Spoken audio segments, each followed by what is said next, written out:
Motret yang namanya kamera segitiga exposure sama sekali agak ngerti. Ini juga bang, kita nih kembar, tapi kita nggak mau sampai orang pada tahu kita kembar. Jadi takutnya mengganggu konsentrasi kita. Jadi kita fotografer baru datang, tahu-tahu di depan pelaminan itu ada tiang di tengah bang. Gua yakin teman-teman banyak itu ngalamin kayak gitu. Dan iya, salah satunya misalkan kalau ditanya kan sekarang orang banyak bisa motret. Ketika kita tanya, siapa sih yang motret detik-detik proklamasi, Soekarno membacakan teks proklamasi itu siapa?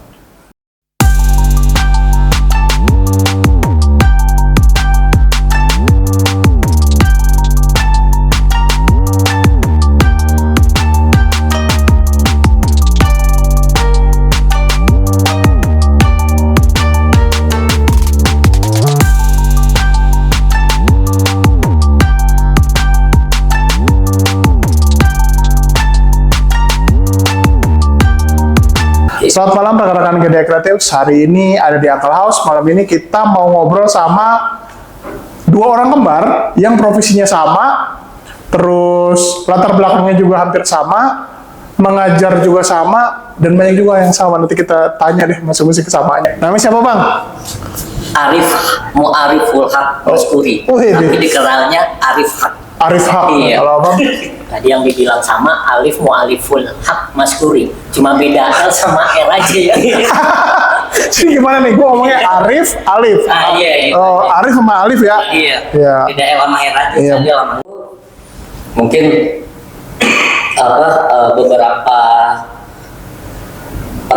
beberapa kerja di beberapa instansi, tapi kayaknya nggak dapat passionnya gitu selama 2 tahun. Itu selama 2 tahun lulus kerja kurang sesuai dengan passion, akhirnya ketemu sama senior bang. Senior dari UPN juga. Ini Bang Kape, panggilannya Kape. Nah dia ngajak gua, lo pengen ini nggak ngikut gua ngapain? Motret wedding. Nah jadi sebenarnya untuk dokumentasi ini foto, pertama gua berkecimpung di dunia fotografi wedding. Fotografi wedding. Nah gua ikut, itu jujur sih bang, gua motret yang namanya kamera segitiga exposure sama sekali agak ngerti. Jadi gua dipercaya untuk motret di bagian pelaminan. Jadi kan itu kan nggak udah disettingin sama temen nih. Iya. Nah, kita udah tinggal jepret aja, paling tinggal yang penting lo atur posisinya serapi mungkin gitu. Terkecuali gaya bebas kan ya bebas aja kan. Itu wah ternyata lumayan juga nih cuannya gitu. Hanya suka foto wedding, nah terus ngumpulin uang, alhamdulillah kita beli 1 kamera, baru tuh gua ngajak kembaran gua, yuk kita bikin yuk. Jadi dulu tuh namanya itu masih Rif Studio, karena dari nama Arif, jadi panggilnya Rif Studio gitu. Nah pas sudah selang waktu sekitar 2-3 tahun ya, 2 tahun enggak kompak. Kita 2 tahun 3 tahun kayaknya deh. Kita 2 tahun 3 tahun gabung deh. Mau dilanjutin? Lanjut. Ya kayaknya kalau nama Arif aja kurang rela nih, gua udah masuk ya kan di manajemen. Ya udah akhirnya inisiatif, oke kita masih satu rumah dulu. Jadi ya udah rumah foto aja. Rumah foto 264 karena rumah kita nomor rumahnya itu 264 gitu. Dan gua berpikir memang pasti di luar sana nama rumah foto pasti bakalan ada. Iya. Yang membedakan hanya itu aja tuh 264. Walaupun kadang orang-orang banyak salah bacanya, salah ucapnya 234 rumah 234 gitu. Terus selanjutnya sih kalau untuk memang kalau berbicara perjalanan panjang bang ya, kita mulai dari tahun 2010. 2010? Iya. Udah lama, 12 tahun lebih. Gila. Oke, akhirnya kita jalani profesi kita lebih bergelut di wedding dulunya, dari kampung ke kampung, habis itu dari foto rumahan, wedding di rumah, wedding di gedung, sampai wedding di hotel seperti itu. Dan alhamdulillah berjalannya waktu tahun 2017, selama kurun waktu ya 2010 sampai 2017 itu kita nyicil peralatan karena lumayan Bang ya. Iya. Kalau langsung beli dah karena udah kumpulin. Nah di atas kita mah ada space ruangan, akhirnya kita berdayakanlah ruangan kita. Nah kita buka studio rumah foto 264 di situ. Lokasinya di depan Taman Lembah Gurame Depok 1. Itu di tahun 2017. Alhamdulillah sampai sekarang pun masih ada. Nah, yang kedua ngomongin ini Bang, kalau kita ngomong gear di dunia ini yang paling terkenal kan Canon, Nikon, Sony, dan lain-lain. Nah, kalau lo pribadi sendiri, apakah ada lensa yang berbeda-beda Bang untuk proses pengambilan? Contohnya, kalau untuk wedding, jarak dekat sekian. Kalau untuk, ini ngomongin agak teknis nih Bang ya, gua ngerti-ngerti dikit, nggak ngerti banyak, ngerti dikit doang.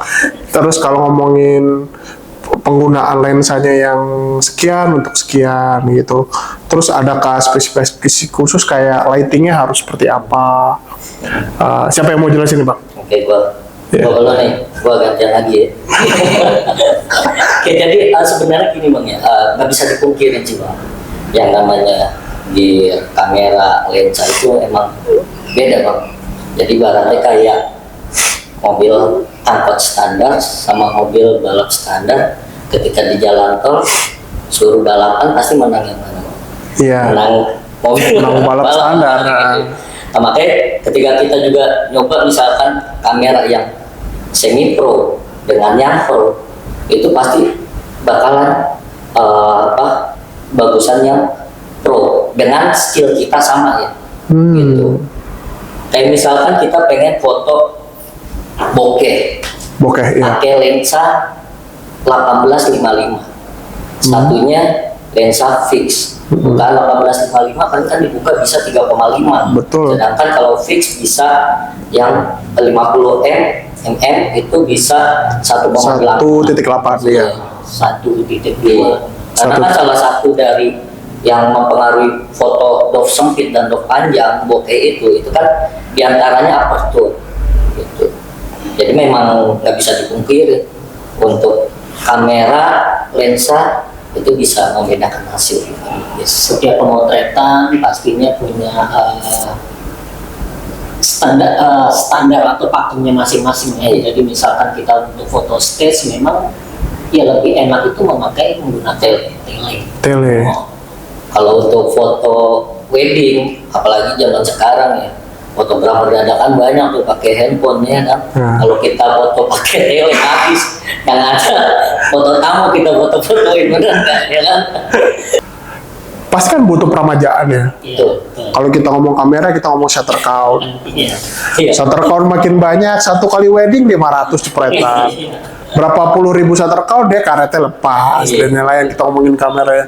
Nah, itu gimana teknik-teknik menghadapinya gitu kayak gitu? Ya pastinya benar yang tadi dibilang Bang Dika ya, perluatan remaja memang kita sudah mempersiapkan. Jadi kita misalkan ada job ini, udah kita anggarin tuh untuk para teman-teman yang nanti mulai bergelut di dunia bisnis untuk maintenance-nya, ya udah memang kita harus persiapkan. Memang dulu awal pun kita hanya bermodalkan yang sakit Bang. Waduh. Karena 1855 kita berani wedding ini ya rumahan. Waduh. Udah gitu alhamdulillah juga sudah mulai ke lensa wide, terus lensa sampai sekarang kemarin lensa akhirnya kebeli juga lensa tele yang bukan 2,8 di 70-200 mili ya IS2 ya. Wih, mantap. Harganya seharga motor itu Bang. Semua numpang motor. Itu memang namanya proses. Iya. Ya tadi yang kita bilang ya proses kita juga lumayan cukup lama kalau terhitung dari 2010 sampai sekarang pun sudah dari 15 tahun. 15 tahun ya. 15 tahun. Oh, mantap. Walaupun ke kita ya kayak 15 tahun ada lah. Ya, sisa ya bang. Canda. Umur kita sama soalnya. Diam aja. Iya. Nah, dari sisi apa namanya, kalau lo wedding udah, kayak rumahan udah, pernah terima job outdoor nggak? Fotografer model tapi outdoor di tengah taman mini, tapi weddingnya maunya pre-weddingnya tahun mini atau Bromo gitu? Oh pernah. Pernah nggak? Kita di Ragunan ya. Di Ragunan. Di Ragunan wedding ya. Gua ingat untuk wedding di tanggal 11 bulan 11 untuk 2011. Nah itu kita ngambil pre-wedding di outdoor ya di Ragunan ya waktu itu. Wah udah pastinya kan memang kalau dikatakan oh sini bocor nih banyak ya, memang seperti itu kondisinya. Dan padahal kita sering gini juga bang, kita nih kembar tapi kita nggak mau sampai orang pada bilang kita kembar, jadi takutnya mengganggu konsentrasi kita. Jadi terkadang yang pakai kacamata gua, kalau nggak ada yang pakai kacamata dia di luar tuh bang, tapi ada aja orang itu kembar ya. Padahal kita kalau ngaca beda ya. Cuma emang nggak mirip sih. Kalau lihat sekilas nggak mirip. Pernah menghadapi klien tuh yang paling nggak ngenakin tuh yang mana sih sebenarnya? Kalau yang paling kita lagi mikir-mikir dulu nih bang. Memang yang namanya klien ada yang enak, ada yang enak banget, ada yang nggak enak, ada yang nggak enak banget. Tapi yang nggak enak banget itu yang lagi gue pikirin nih, susah nih kayaknya. Mudah-mudahan jangan sampai sih. Kalau yang nggak enak paling yang nggak enak sih ada yang berbeda. Cuma memang yang kena di kita sampai sekarang ketika pengen foto wedding, biasanya kita survei dulu ya. Nah, biasa kalau foto rumah, mungkin teman-teman fotografer yang lain ngalamin ya. Kita fotografer baru datang, tahu-tahu di depan pelaminan itu ada tiang di tengah bang. Gua yakin teman-teman banyak itu ngalamin kayak gitu. Dan fotografer ujung-ujungnya lu mau pakai lensa wet yang berapa? Kenapa bang? Tahu ngerasain? Enggak. Gua udah males cerita. Gua udah pernah punya pengalaman. Gua aja yang cerita. Nah akhirnya kita dari pinggir, ya kan? Nah, aku bilang ini gimana besok? Iya udah terpasang, nggak mungkin di itu lagi ya, itu udah malam. Tukang tenda pun juga udah nggak ada, nggak bongkar. Acara besok pagi, ya udah mau bilang ke klien, Mas Mbak besok hasilnya seperti ini. Kita bawa kamera juga sih, itu pun juga udah pakai lensa ya, kita pakai lebar. Udah moto ini bang, udah pelaminan, foto keluarga, ujung-ujung sampai udah mau habis tuh background pelaminan, tetap aja tuh keluarga sampai di bawah, di samping kanan kiri, dan kita fotografer ya harus moto. Iya. Yang sekarang gue denger lu pada ngajar juga ya bang. Ini nih yang menarik nih, ngajar apa, bagaimana tata cara ngajarnya, terus apa yang namanya, apa yang lo rasakan tuh dari dunia yang biasa hanya bergelut dengan kamera versus ngajar orang. Itu kan jauh berbeda ya. Hal-hal apa yang menarik lo temukan pada saat mengajar, dan ngajarnya di mana, dan ngajar apa juga?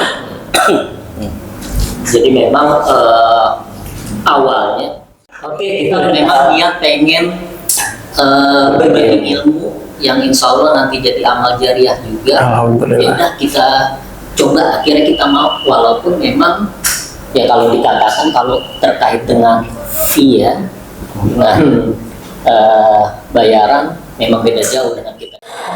Tapi memang kepuasan kita ketika kita mengajar, siswa kita bisa mengerti dan bisa mengaplikasikan, dan alhamdulillah sekarang ada 2 murid gua bang yang sekarang udah kuliah, malah dia udah buka PH.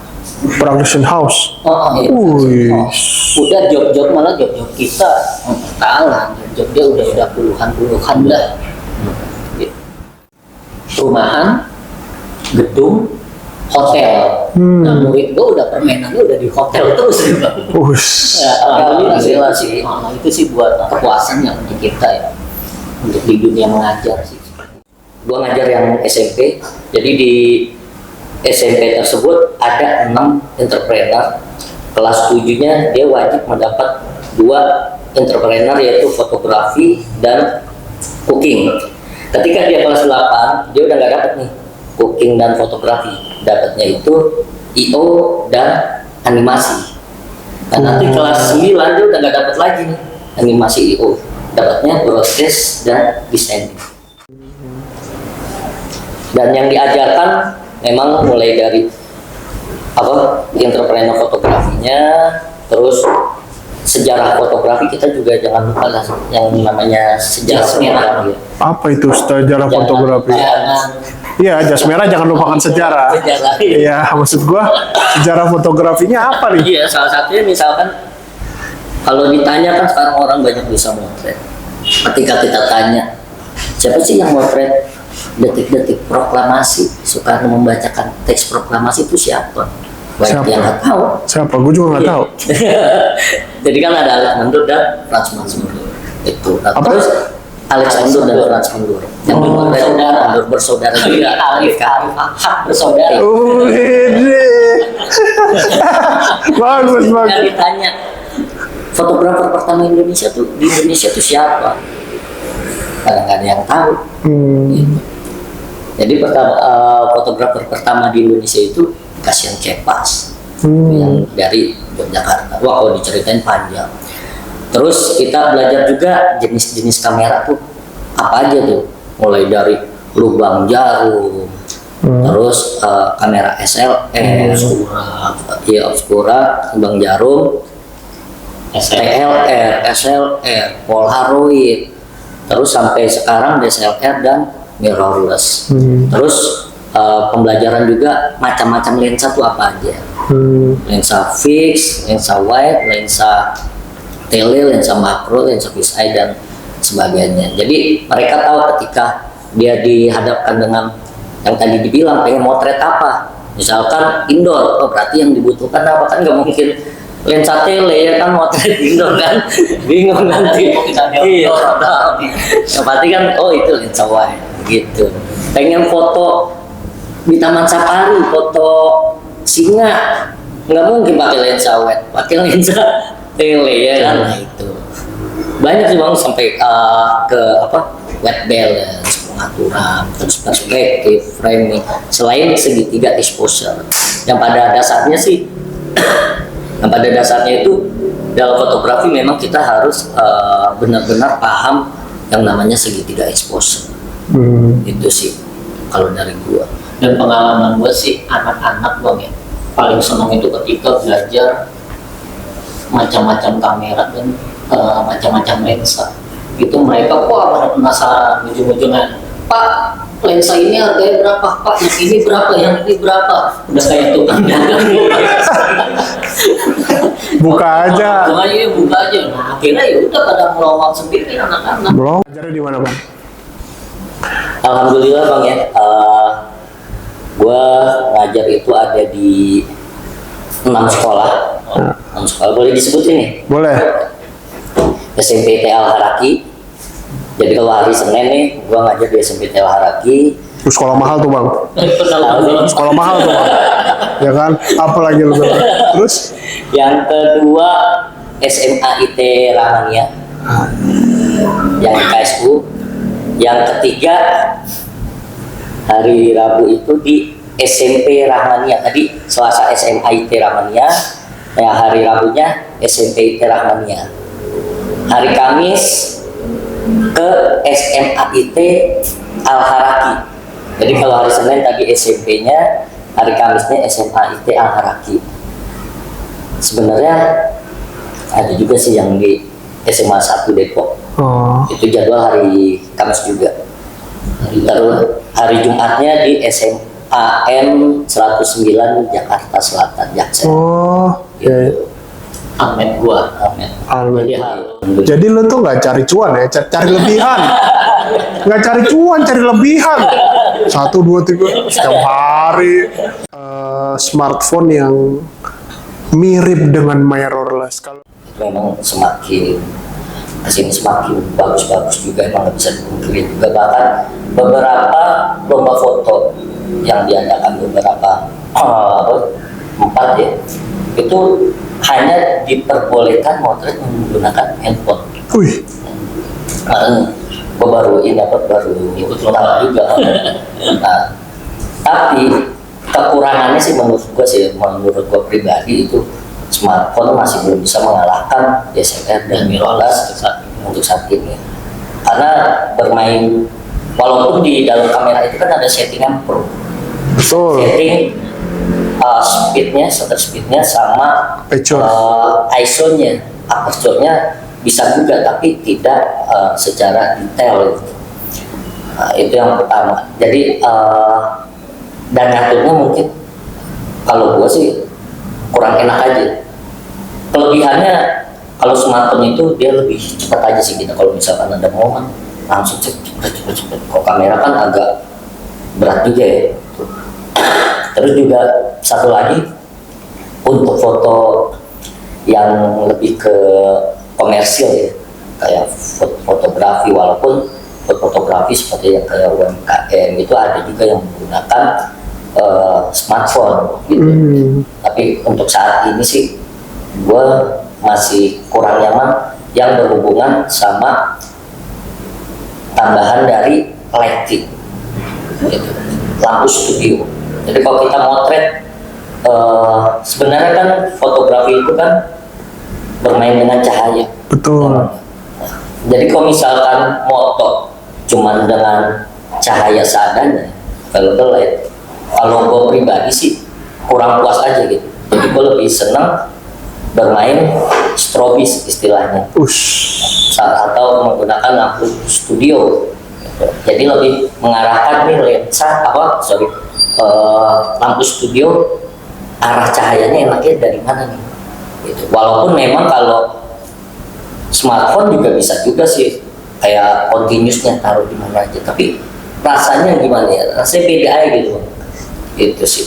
Dan sebagai fotografer komersil biasanya ya kayak klien kita misalkan sudah membayar kita mahal, ternyata kita mengeluarkannya, memotretnya hanya menggunakan handphone, walaupun terkadang walaupun handphone itu bisa lebih mahal dari harga DSLR, klien mungkin melihatnya, aduh, dalam hati saya udah bayar mahal-mahal, tapi pakai HP Ada yang curhat bisa. juga ya. Ada yang bilang seperti itu, klien-klien kita gitu. Seru nih. Seru. Tapi Bu, untuk pengajaran di dalam kurikulum pendidik gua masukin juga sih Bang materi smartphone, jadi tidak mengecilkan pecinta fotografi yang mungkin belum bisa memiliki kamera DSLR atau mirrorless, hanya menggunakan kamera handphone, smartphone. Ya udah, kita pelajarinya lebih ke komposisi. Jadi gimana foto itu terlihat indah, gitu aja. Sama pencahayaannya, itu sih kalau dari smartphone. Oke. Kendala selama ini apa aja? Kendala-kendala yang dihadapin, baik jadi fotografer, wedding, fotografer semuanya, terus dari teknis maupun non teknis ya. Contohnya kalau teknis tiba-tiba lensa rusak. Kalau dari segi, lo kan manajemen lah ya. Lo kan manajemennya nih. Oh, DP-nya 30% janjinya di tanggal sekian. Di ending belum lunas. Karena kan gue lihat tuh juga semi-semi videografi full kan, dari A sampai Z kan. Lo yang bayar si wedding organizer kan. Misalnya ada hal-hal yang kayak gitu nggak? Atau gimana, baik dari teknis maupun non teknis? Oke, terkait dengan kendala ya pasti semua setiap usaha pasti ada kendalanya ya, yang membuat kita makin apa ya? Ya kendala kita sih balik lagi kalau masalah manajemen terkait dengan memang manajemen kita itu untuk DP ya itu memang biasanya terkadang kita sudah menentukan oke 50%. Tapi terkadang klien ada yang hanya 30% bisanya. Ya balik lagi, terkadang kita masih ada berpikirnya itu, walaupun di bisnis ada manusiawinya. Terkadang kita ya berbicara bisnis, berbicara continue, ya udah akhirnya kita apa sih yang memang klien kita mau, ya udah kita anggap itu sebagai apa ya, motivasi kita nantinya seperti itu. Berarti seteknis apapun juga ya masih sosok ya, tidak begitu inilah ya. Malah lebih kecenderungannya yang lebih menarik sekarang adalah mengenai satu lagi, drone, aerial footage. Nah, pertanyaan terakhir dari gue tuh, pernah masuk ke dunia aerial footage atau gimana? Soalnya kan biasanya namanya wedding paketan sama yang areanya misalnya di Bali, di Uluwatu kan dia di atasnya juga pengen lihat. Itu menurut lo gimana tuh? Apa lo udah pernah coba? Karena kan hubungannya dengan fotografi pasti ada juga drone. Ya, terkait dengan drone memang salah satu kalau di foto ataupun videografi itu memang ada angle-angle yang tidak bisa kita jangkau ya. Betul. Dengan tangan ataupun kita naik ke gedung, ya ada memang yang harus kita jangkau dengan drone. Nah memang sekarang untuk videographer aerial ya, itu memang syaratnya memang sekarang memang sudah harus pada bersertifikasi. Betul. Gitu. Gua mulai menggunakan drone itu 2015. Masih pakai Phantom ya. Iya, DJI Pro di 2017. Dan ada cerita sedikit nih Pak yang seru. Iya. Ini udah mulai seru nih karena inget nih Bang, kejadian yang tidak bisa terlupakan. Betul. Memang karena kurangnya pengetahuan kita pada saat itu dan kita juga masih belum berlisensi terkait dengan aerial. Nah, kita mengambil momen di salah satu lokasi di Margonda ya. Kan udah mulai banyak apartemen Bang. Iya, betul. Margonda tuh udah mulai banyak ya. Nah, gue dulu mikirnya gini Bang, gue punya drone itu yang nggak murah. Iya. Hampir 20. Iya. Mahal gitu ya, 18. Iya. Gue nganggapnya oke, mahal pasti aman. Ya, udah ada enggak. sensor depan Enggak. Nah, cuma yang maha kuasa baru kendalanya. Nah, ternyata memang salah penaksiran kita di tengah-tengah gedung. Nah, di situ ada angin muter di situ. angin muter, akhirnya nabrak kaca, lempar lah Mavic Pro kita. Dan akhirnya jatuh, gua pikir cuma iya 2 juta 3 juta, ternyata bisa habis. Dulu masih nyari tempat servis juga agak susah tuh Bang, 2017 lah. Udah akhirnya ya udah pengeluaran bisa 8 juta, terus ternyata belum sempurna lagi, nambah lagi 3 juta. Jadi 11 juta udah kelar Akhirnya gue jual. Sampai sekarang ya udah oke, balik lagi kita ke dunia fotografi. Gue megang foto aja, barang gue juga. Jadi untuk videografinya, untuk areal fotografinya itu Sewa. punya teman langsung. Saya sewa. Oke lah, sip lah. Jangan lupa guys ya, ini ada rumah foto 264, posisinya di dekat Taman Lembah Gurame. Lembah Gurame. Di situ ada studio foto untuk fotografi wedding, pre-wedding, sama profil, maternity, dan macam-macam. Nanti kita tampilin nih rumah foto 264 di mana alamatnya, di mana nomor teleponnya kalau mau berhubung sama siapa, sama Bang Alif atau Bang Arif. Terus satu kata-kata motivasi dong Bang, buat teman-teman yang kayak lo lah, yang baru mau mulai nih di dunia fotografi atau bagaimana gitu.